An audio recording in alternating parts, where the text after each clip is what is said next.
Денеска со новиот градоначалник господин Киро Насков извршивме прима предавање.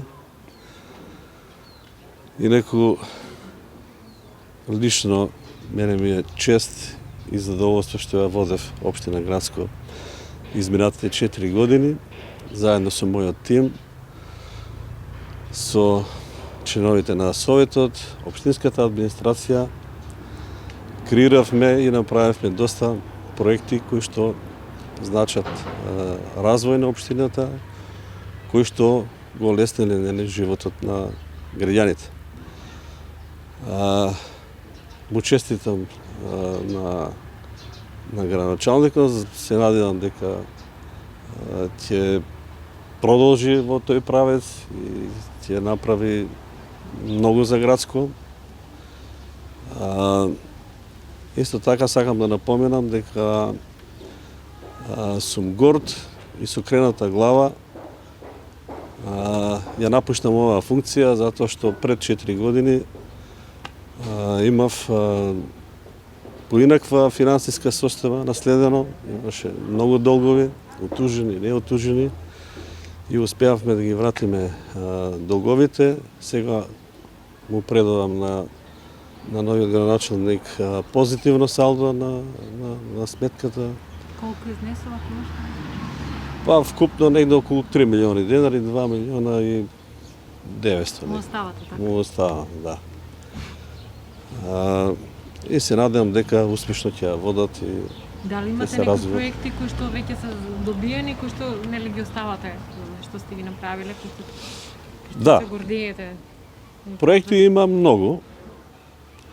Споменав нели долговите дека се вратени и воопшто во сите населени места имаме изградено по 2, 3, 5 проекти, зависи нели од населеното место и прочем во Градско.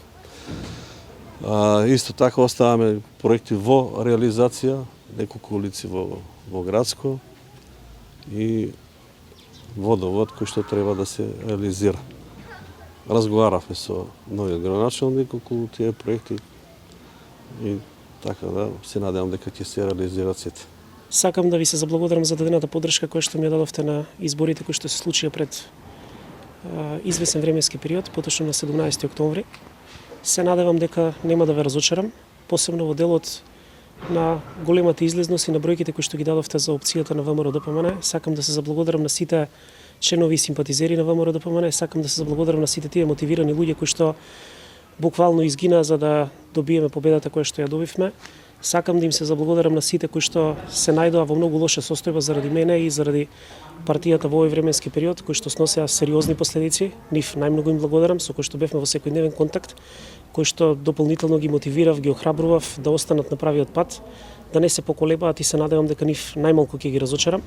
Сакам да им се заблагодарам на сите населени места, но посебно сакам да му се заблагодарам на населеното место Виничини, од кое што всушност ја црпев целата енергија која што има во изминатиот временски период и која што беа недвосмислено на страната на ВМРО-ДПМН и недвосмислено ја даваа поддршката во овој временски период. Се надевам дека дополнително за нив ќе вложам дополнителни напори за да добијат се што е потребно, она што смета дека им треба во наредниот период. Ви благодарам многу, се надевам дека нема да ве разочарам. Целиот ангажман кој што јас сакам да го насочам е кон децата и кон младите. Тоа ми е приоритет. Тоа што и го најави во одреден период е максимално сакам да се вложам во прв временски период секој дете во општина Градско кој што ќе сака да посетува градинка таа да биде бесплатна и тоа да можеме да го направиме уште од 1 јануари во зависност од финансиската состојба. Значи ќе се вложи максимално тоа да биде прв проект.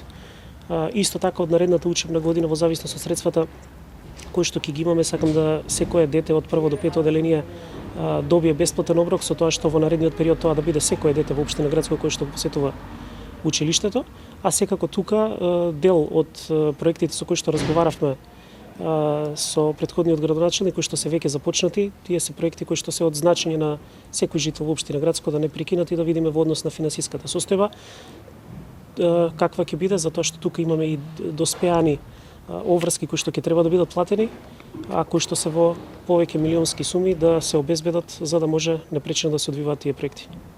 Градоначалник, само едно праша. Цел живот, рече си Киро Нацков, ставаше оценки Меѓутоа сега во наредните 4 години него ќе треба да го оценуваат. Да, поставањето оценки не е баш така лесна работа. И како учител, посебно децата кога треба да ги одбележите на некоја, да му дадете повисока оценка на некоја помала, не е баш тоа некоја вака добра улога, ама секогаш сум спремен тука другите да ме оценуваат и стојам на располагање, посебно за тие со негативните критики. Бензинска пумпа ДМД Oil.